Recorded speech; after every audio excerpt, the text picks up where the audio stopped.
എറണാകുളം ജില്ലയിലായിരുന്നു കേരള മനസാക്ഷ്യം നടുക്കിയ ദാരുണ സംഭവം അരങ്ങേറിയത്. പെരുമ്പാവൂരിൽ കുറുപ്പമ്പടി ഭാഗത്തുള്ള ഒരു വീട്ടിലേക്ക് രാത്രി 8 മണിയോടുകൂടി വീട്ടുടമസ്ഥ രാജേശ്വരി എത്തിയ സമയത്ത് പതിവിന് വിപരീതമായി വീടിന് പുറത്തുള്ള ലൈറ്റ് ഓഫാണെന്നുള്ള കാര്യം ശ്രദ്ധയിൽപ്പെട്ടു. വാതിലിൽ തട്ടി വിളിച്ചിട്ടും വീട്ടിലുണ്ടായിരുന്ന മകൾ വാതിൽ തുറക്കാത്ത സാഹചര്യത്തിൽ അയൽപ്പക്കത്തെ വീടുകളിലൊക്കെ രാജേശ്വരി മകളെ അന്വേഷിച്ചു. അയൽപ്പക്കത്തൊന്നും മകൾ എത്തിയിട്ടില്ല എന്നറിഞ്ഞതോടുകൂടി രാജേശ്വരിക്ക് ആകെ ഭയമായി. വിവരമറിഞ്ഞ് അപ്പോഴേക്കും ആ പ്രദേശത്തൊക്കെ ആളുകൾ കൂടിയിരുന്നു. വിവരമറിഞ്ഞ് അങ്ങോട്ടേക്കെത്തിയ പഞ്ചായത്ത് പ്രസിഡന്റ് ഉടൻ തന്നെ വിവരം കുറുപ്പമ്പടി പോലീസ് സ്റ്റേഷനിൽ വിളിച്ചു പറഞ്ഞു. സ്റ്റേഷനിൽ നിന്ന് വിവരം വിളിച്ചു പറഞ്ഞതിനെ തുടർന്ന് കുറുപ്പമ്പടി ഭാഗത്ത് നൈറ്റ് പെട്രോളിങ്ങിനുണ്ടായിരുന്ന SI സംഘവും ആ വീടിന് സമീപത്തേക്ക് എത്തി. പ്രധാന വാതിലിൽ തട്ടി വിളിച്ചു നോക്കിയിട്ടും അകത്തുനിന്ന് യാതൊരു പ്രതികരണവും ലഭിക്കാത്ത സാഹചര്യത്തിൽ SI ആ വീടിന് പിൻവശത്തേക്ക് പോയി.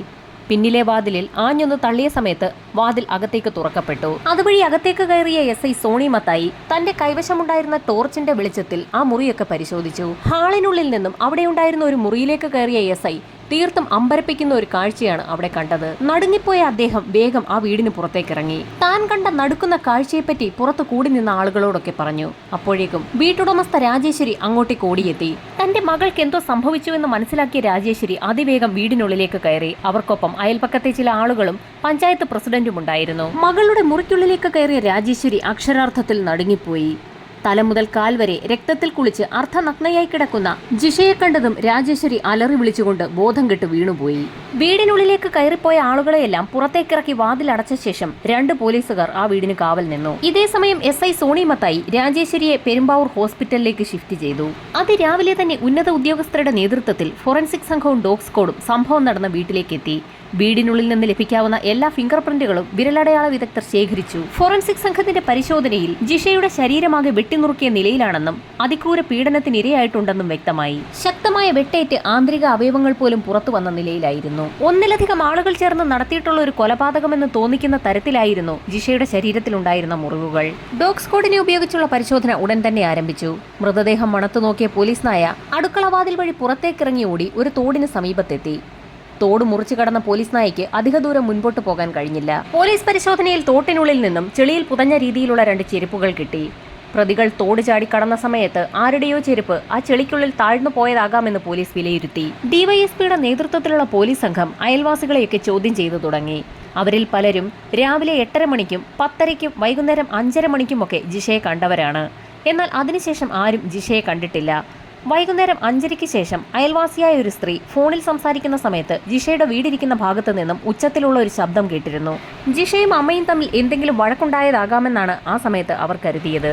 ഈ സമയത്തായിരുന്നു അയൽവാസിയായ ഒരു സ്ത്രീ വളരെ നിർണായകമായ ഒരു കാര്യം പോലീസിനോട് പറയുന്നത്. ആ ശബ്ദം കേട്ട് ഏതാനും മണിക്കൂറുകൾക്കകം ജിഷയുടെ വീടിന്റെ പിൻവശത്തുകൂടി മഞ്ഞ ഷർട്ട് ധരിച്ച ഒരു വ്യക്തി പുറകിലെ വഴിയിലൂടെ തോടിന്റെ ഭാഗം മറികടന്ന് നടന്നു പോകുന്നത് കണ്ടു എന്നുള്ള വിവരം.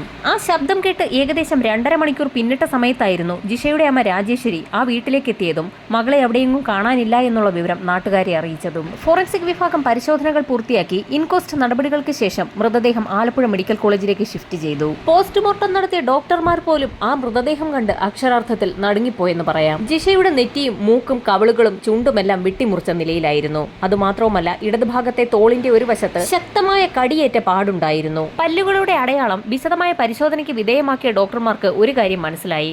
മുൻവശത്തെ 2 പല്ലുകൾക്കിടയിൽ വിടവുള്ള ഏതോ ഒരു വ്യക്തിയാണ് കൊലപാതകത്തിന് പിന്നിൽ. കൊലപാതകം നടന്നിരിക്കുന്നത് വൈകുന്നേരം 5:30ക്കും 6:00നും ഇടയിലാണ്. പോസ്റ്റ്മോർട്ടം നടപടികൾ പൂർത്തിയാക്കിയ മൃതദേഹം ഒരു ടേബിളിലേക്ക് മാറ്റി. ഈ സമയത്തായിരുന്നു പെരുമ്പാവൂർ ഹോസ്പിറ്റലിൽ നിന്നും ജിഷയുടെ അമ്മയെ ആലപ്പുഴ മെഡിക്കൽ കോളേജിലേക്ക് എത്തിച്ചത്. ജീവനറ്റി കിടക്കുന്ന മകളുടെ ശരീരം കണ്ട് ആ അമ്മ വീണ്ടും നിലവിളിച്ച് കരഞ്ഞു തുടങ്ങി. രാജേശ്വരിയുടെ വീടിരിക്കുന്ന സ്ഥലത്തു നിന്നും സമീപത്ത് തന്നെ നിരവധി വീടുകളുണ്ട്. എന്നിട്ട് പോലും പട്ടാപ്പകൽ ഇങ്ങനെ ഒരു കൊലപാതകം നടന്നിട്ട് പ്രദേശവാസികൾ ആരും അറിഞ്ഞില്ല എന്നുള്ള കാര്യം പോലീസിനെ ശരിക്കും അമ്പരപ്പിച്ചു. ചോദ്യം ചെയ്യേണ്ട ആളുകളുടെ വിശദമായ ഒരു ലിസ്റ്റ് തന്നെ പോലീസ് സംഘം തയ്യാറാക്കി. കാടടച്ചുള്ള അന്വേഷണമാണ് നടത്തിയത്. രാജേശ്വരി വീട്ടിലുണ്ടായിരിക്കില്ല എന്നുറപ്പുള്ള ഏതോ വ്യക്തിയാണ് കൊലപാതകം നടത്തിയിരിക്കുന്നതെന്ന് പോലീസ് നിഗമനത്തിലെത്തി.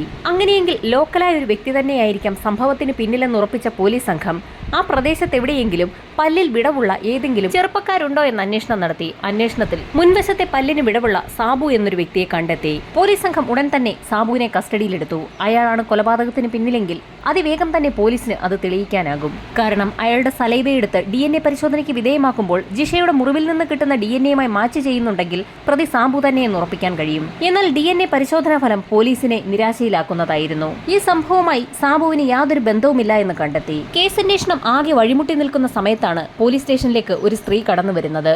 അവർക്ക് ഒരു സംശയമുണ്ടെന്ന് അവർ SIയോട് പറഞ്ഞു. തന്റെ ഭർത്താവ് വിദ്യാധരന്റെ പല്ലുകൾക്കും വിടവുകളുണ്ട്. അത് മാത്രവുമല്ല, അയാളുടെ മുതുകിൽ നഖം കൊണ്ട് മാന്തി പൊളിച്ച രീതിയിലുള്ള ഒരു പാടുമുണ്ട്. ഒരുപക്ഷെ ജിഷയുടെ മരണത്തിന് പിന്നിൽ തന്റെ ഭർത്താവ് വിദ്യാധരനാണോ എന്ന് സംശയമുണ്ടെന്നാണ് ആ സ്ത്രീ പോലീസിന് മുൻപാകെ അറിയിച്ചത്. സംഭവം അറിഞ്ഞ പോലീസ് സംഘം ഉടൻ തന്നെ വിദ്യാധരനെ കസ്റ്റഡിയിലെടുത്തു. എന്നാൽ അയാളുടെ സലൈവ പരിശോധിച്ചതിൽ നിന്നും പ്രതി വിദ്യാധരനല്ല എന്ന് മനസ്സിലായി. കേസന്വേഷണം പുരോഗമിക്കുന്നതിനിടയിൽ പോലീസ് സംഘത്തെ ആകെ സംശയമുനയിലാക്കിയത് മറ്റൊരു കാര്യമായിരുന്നു. എന്തായിരിക്കാം കൊലപാതകത്തിന്റെ മോട്ടീവ്? പീഡനശ്രമത്തിനിടയിലാണ് ജിഷ മരണപ്പെട്ടതെങ്കിൽ പോലും ആ ശരീരം എന്തുകൊണ്ടാകാം കൊലപാതകി വെട്ടിനുറുക്കിയത്? ആ സംശയവുമായി പോലീസ് സംഘം മുൻപോട്ട് പോകുന്ന സമയത്താണ് ജിഷയുടെ അയൽവാസിയായ ശ്രീജ എന്ന സ്ത്രീയുടെ മൊഴി പോലീസ് വിശദമായി തന്നെ ഒന്ന് പരിശോധിച്ചത്. ആ സ്ത്രീയുടെ മൊഴി അനുസരിച്ച് വൈകുന്നേരം 5:30 മണിക്ക് അവർ അവരുടെ സഹോദരിയുമായി ഫോണിൽ സംസാരിക്കുന്ന സമയത്തായിരുന്നു ജിഷയുടെ വീടിന്റെ ഭാഗത്തു നിന്നും നിലവിളി ശബ്ദം കേട്ടത്. ശബ്ദം കേട്ടതിന് പിന്നാലെ ആ സ്ത്രീ ജിഷയുടെ വീടിന് ഭാഗത്തേക്ക് നടന്നപ്പോഴായിരുന്നു വീടിന്റെ പിൻവശത്തുകൂടി മഞ്ഞ ഷർട്ട് ധരിച്ച ഒരു വ്യക്തി തോടിന്റെ ഭാഗത്തേക്ക് പോകുന്നത് കണ്ടത്. അയാൾക്ക് ചുരുണ്ട മുടിയായിരുന്നു.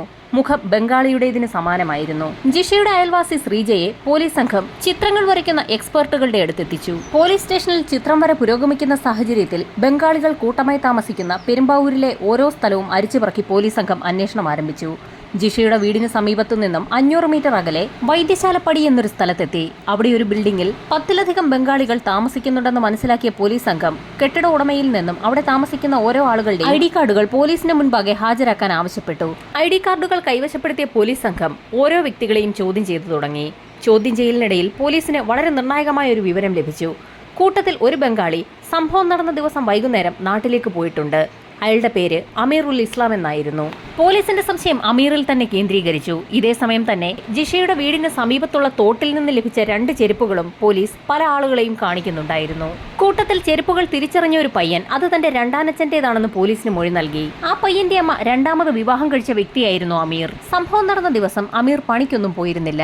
വൈകുന്നേരം വീട്ടിലേക്കെത്തിയ അമീറിന്റെ തോളിൽ ഒരു ബാഗ് ഉണ്ടായിരുന്നു. അയാളുടെ കൈ മുറിഞ്ഞിരിക്കുന്നത് ശ്രദ്ധയിൽപ്പെട്ട ഭാര്യ അതെന്താണെന്ന് ചോദിച്ചപ്പോൾ പണിക്ക് പോയ വീട്ടിൽ ഒരാളുമായി വാക്കുതർക്കമുണ്ടായ സമയത്ത് മുറിവ് സംഭവിച്ചതാണെന്നായിരുന്നു അയാൾ ഭാര്യയോട് പറഞ്ഞത്. അമീറിനെ കുറിച്ച് വിശദമായ ഒരു അന്വേഷണം തന്നെ നടത്താൻ പോലീസ് സംഘം തീരുമാനിച്ചു. കെട്ടിട ഉടമയിൽ നിന്നും അമീറിന്റെ അഡ്രസ് കൈവശപ്പെടുത്തിയ പോലീസ് സംഘം നേരെ ബംഗാളിലേക്ക് തിരിച്ചു. ബംഗാളിലെത്തി അന്വേഷണം നടത്തിയപ്പോഴാണ് അയാൾ ബംഗാൾ സ്വദേശിയല്ല, ആസാം സ്വദേശിയാണെന്നുള്ള കാര്യം പോലീസിന് വ്യക്തമാകുന്നത്.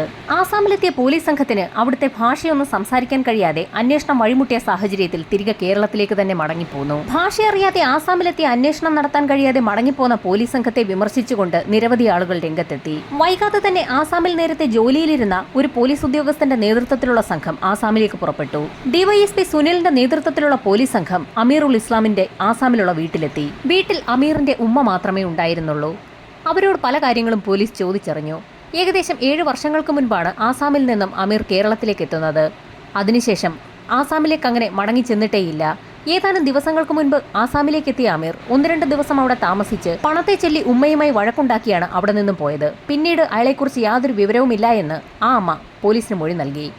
അവിടെ നിന്ന് കൂടുതലൊന്നും ലഭിക്കില്ല എന്ന് മനസ്സിലാക്കിയ പോലീസ് സംഘം തിരികെ കേരളത്തിലേക്ക് മടങ്ങി. അമീർ നേരത്തെ താമസിച്ചിരുന്ന വൈദ്യശാലപ്പടിയിലുള്ള കെട്ടിടത്തിന് സമീപം എത്തുകയും അവിടെയുള്ള ആളുകളെ കൂടുതൽ ചോദ്യം ചെയ്യുകയും ചെയ്തു. അമീർ താമസിച്ചിരുന്ന മുറി വിശദമായ ഒരു പരിശോധനയ്ക്ക് തന്നെ വിധേയമാക്കി.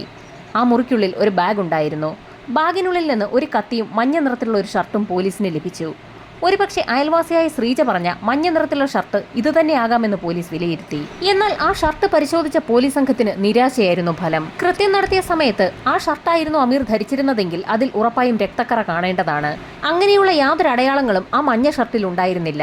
എങ്കിലും അത് ഫോറൻസിക് പരിശോധനയ്ക്കായി പോലീസ് സംഘം അയച്ചു. ഫോറൻസിക് പരിശോധനയിൽ ആ ഷർട്ടിൽ രക്തത്തിന്റേതായ യാതൊരു അടയാളങ്ങളോ അംശമോ ഇല്ല എന്ന് കണ്ടെത്തി. ഈ സമയത്തായിരുന്നു മറ്റൊരു നിർണായക വിവരം വൈദ്യശാലപ്പടിയിലെ ബംഗാളികൾ താമസിക്കുന്ന സ്ഥലത്തു നിന്നും പോലീസിന് കിട്ടിയത്.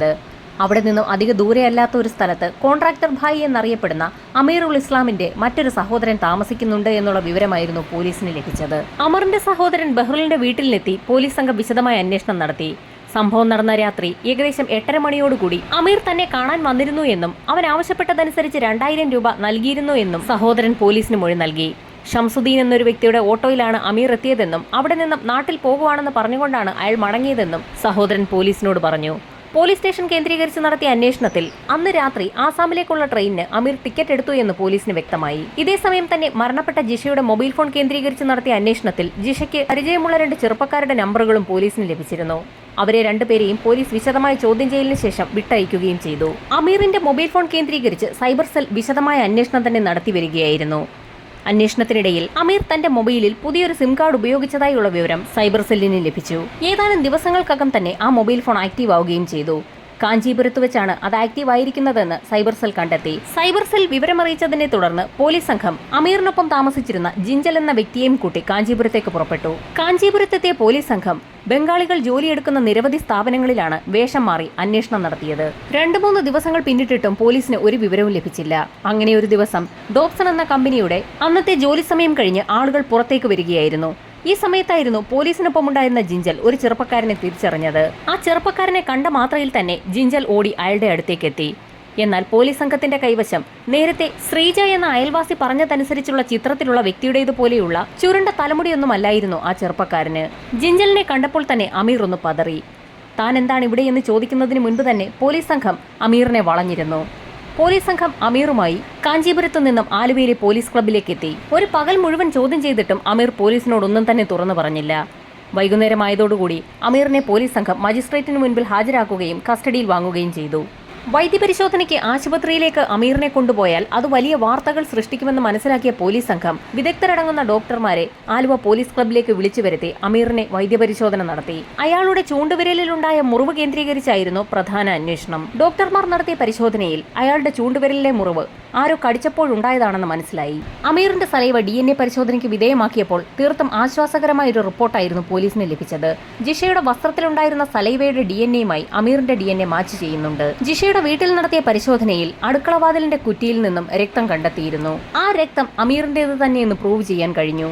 ജിഷയുടെ വീടിന് സമീപത്തുള്ള തോട്ടിൽ നിന്ന് ലഭിച്ച ചെരുപ്പിന്റെ വാറിലും രക്തക്കറയുണ്ടായിരുന്നു. അത് ജിഷയുടെ തന്നെ രക്തമാണ് പരിശോധനയിൽ തെളിഞ്ഞു. അത് മാത്രവുമല്ല, ആ ചെരുപ്പിൽ പറ്റിപ്പിടിച്ചിരുന്ന ചെളിയും മണ്ണുമൊക്കെ ജിഷയുടെ വീടിന് സമീപത്ത് തന്നെ ഉള്ളതാണെന്ന് ഫോറൻസിക് സംഘത്തിന്റെ വിശദമായ പരിശോധനയിൽ കണ്ടെത്തി.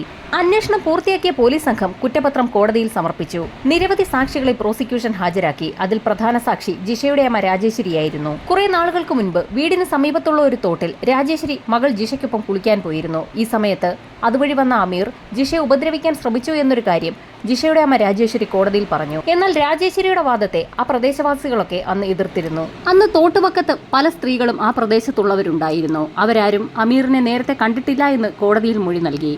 രാജേശ്വരി എന്തുകൊണ്ടാകാം അങ്ങനെയൊരു കള്ളം കോടതിയിൽ പറഞ്ഞതെന്ന് അന്ന് പല മാധ്യമങ്ങളും വാർത്തയാക്കിയിരുന്നു. വാദപ്രതിവാദങ്ങൾക്കൊടുവിൽ കോടതി അമീറിന് വധശിക്ഷയാണ് വിധിച്ചത്. അമീർ ഹൈക്കോടതിയിൽ അപ്പീൽ നൽകിയ സമയത്ത് തനിക്കൊപ്പം കൂട്ടുപ്രതിയായി അമീറിൽ എന്നൊരു വ്യക്തി കൂടി ഉണ്ടായിരുന്നു എന്ന് പറഞ്ഞിരുന്നു. എന്നാൽ കേസന്വേഷണം അതിലേക്കൊന്നും പോയതുമില്ല. അയൽവാസിയായ ശ്രീജ കണ്ട ചുരുണ്ട മുടിക്കാരനായ വ്യക്തി ആരെ എന്നുള്ള ചോദ്യവും ഉയരുകയാണ്. മറ്റൊരു ഞെട്ടിക്കുന്ന വസ്തുത, ജിഷയുടെ തോളിന്റെ ഭാഗത്ത് ശക്തമായി കടിയേറ്റ ഒരു പാടുണ്ടായിരുന്നു. പോസ്റ്റ്മോർട്ടം റിപ്പോർട്ടിലും അത് വ്യക്തമായിരുന്നു. എന്നാൽ വിടവുകളോടുകൂടിയ പല്ലുള്ള ഒരു വ്യക്തിയാണെന്നുള്ള വിലയിരുത്തൽ ഡോക്ടർമാർ നടത്തിയിരുന്നെങ്കിലും അമീറുൽ ഇസ്ലാമിന്റെ പല്ലുകൾക്ക് വിടവുകളൊന്നും ഇല്ലായിരുന്നു എന്നാണ് യാഥാർത്ഥ്യം. അങ്ങനെയെങ്കിൽ അമീറിനൊപ്പം മറ്റൊരാൾ കൂടി ഉണ്ടായിരുന്നു എന്ന് അയാൾ പറഞ്ഞ കാര്യം സത്യമാണോ എന്നുള്ള കാര്യവും അന്നത്തെ മാധ്യമങ്ങൾ ചോദ്യം ചെയ്തിരുന്നു. നിരവധി പേരുടെ വിരലടയാളങ്ങൾ ജിഷയുടെ വീട്ടിൽ നിന്ന് ഫോറൻസിക് സംഘത്തിന് ലഭിച്ചിരുന്നു. എന്നാൽ അതേക്കുറിച്ചുള്ള തുടരന്വേഷണമൊന്നും പിന്നെ ഉണ്ടായില്ല.